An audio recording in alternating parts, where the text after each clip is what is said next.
Hey, how's it going, everyone? We're gonna make this video pretty quick getting into it. I use this API Algaefix. I bought it. The pond was like green. I mean, you couldn't see down at all. It was so dark green you couldn't see anything. Now you can see the plecos. I got the fountain off, so we can see them down there, and the food I threw down there for them. I put this chemical in. It says you put 50, like one teaspoon per 50 gallons. So last Friday I put in 4 teaspoons, right? Four teaspoons of the Algaefix. The next morning I wake up, we find some dead fish, and then the weekend goes through, everything's fine. The water started turning kind of like a dark to brownish green, so it was dying. So we went ahead and drained it Monday. Refilled it up, cleaned it out, filled it up, and I went ahead, since I did brand new water, I went ahead and started again with 4 teaspoons of the Algaefix. We got all the fish out, right, and put them all back in.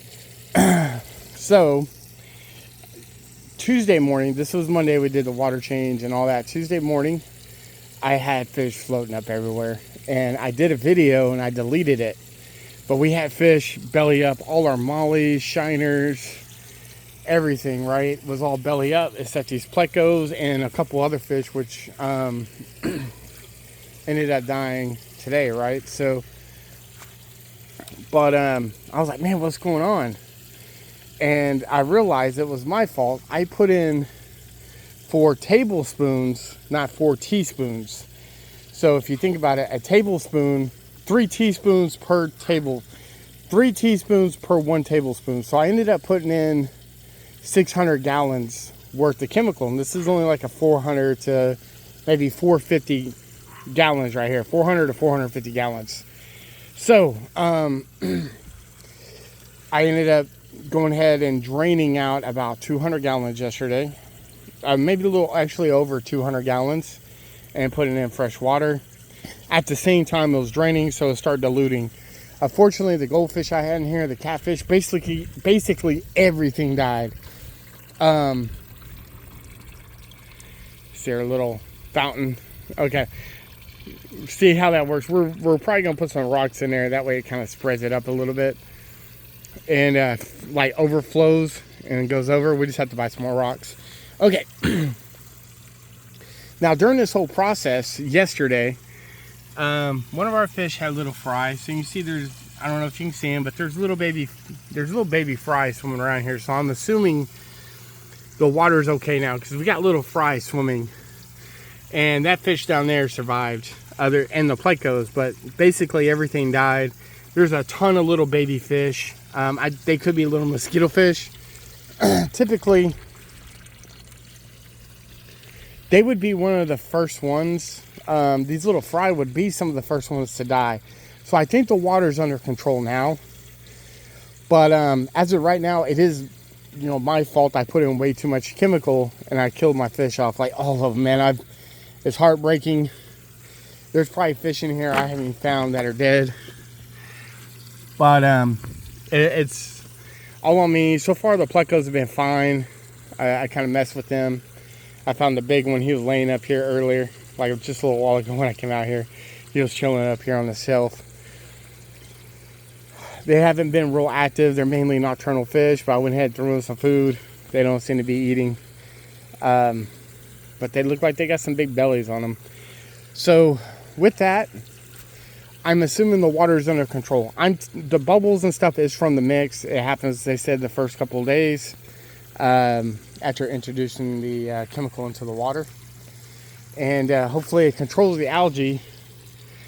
But it's strange, we got so many little baby fish swimming around in here. Everybody died, and somehow new life came out of it. So, but I'm not scheduled again to use this stuff until, I'm probably not going to use it again until Wednesday of next week. And what we'll do is, whenever I do it, we'll film me putting it in. I'm going to do less than half a dose. I'm only going to do 1 tablespoon, which is 3 teaspoons, which is about 150 gallons. I'm only going to do half. and we're going to introduce a new fish, and we'll see if we still have that fish floating up, because I need to know if this stuff's bad or not before I really put some nice fish in here. So with that, guys, I really thought it was a chemical at first. I killed my fish, and technically it was a chemical, but it was my fault because I put too much. And even though it does say it says, you know, it doesn't, it says will not harm fish and plants when used as directed. So, and I put too much, and I didn't just do it once, I did it twice. I put too much. So but guys, I think that's it for this video. Just if you're going to use this Algaefix, do your best to make sure you don't screw it up, because if you put too much, definitely 100% will kill your fish. I have no doubt of that. I've 100% proven that. I have no fish left that we have put in there, which is shiners. There's a little catfish, little mosquito fish. We're finding tons of everything dead, just all kinds of sunfish. Everything I put in here just basically died. And I got 2 plecos, they somehow survived, and 1 mosquito fish made it through here, and I'm guessing that's the one that's laid all these babies that are swimming around now. So with that, guys, I hope y'all have a great one. We'll see you guys on the next video, and please let me know if you've had the same experience with this API. But I definitely want to try it at least one more time and record it and see what happens. So thanks for watching, guys. I hope you enjoyed, and speak to you guys soon.